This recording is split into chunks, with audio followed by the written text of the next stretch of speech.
disait, même si vous êtes en captivité, vous sortirez de la captivité.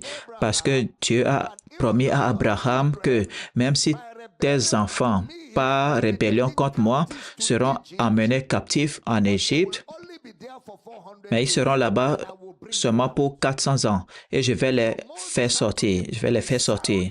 Alors Moïse a dû donc répéter sans cesse cette promesse pour garder leur espoir vivant.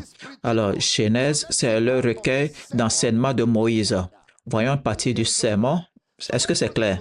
Alors quand Moïse va dire « Au commencement, Dieu créa les cieux et la terre », j'aimerais que vous imaginez dans votre esprit que vous tenez devant un peuple en captivité et vous lui enseignez la promesse de Dieu sur la terre.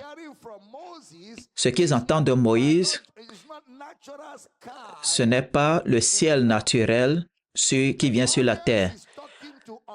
Le public à qui il parle comprend le ciel et la terre. Ce n'est pas vous, votre audience du ciel et de la terre. Non, cette audience-là a compris que lorsque tu parles du ciel, voici ce que ça veut dire. Quand tu parles de la terre, dans leur langue, dans leur communication, ces mots étaient monnaie courante. Et Moïse n'a pas pensé que vous, aujourd'hui, allez lire cela parce que il ne vous parlait pas. Alors, maintenant, vous lisez le ciel qu'on voit, la voûte et le sol. Et pourtant, ce que Moïse disait, c'est que au commencement, Dieu a un plan que le ciel viendra sur la terre, que la divinité se déplacera dans l'humanité, que la divinité vivra dans un homme, qu'il y aura fusion de Dieu dans un homme. D'accord? C'est ça le plan. C'est comme ça qu'il ouvre le livre.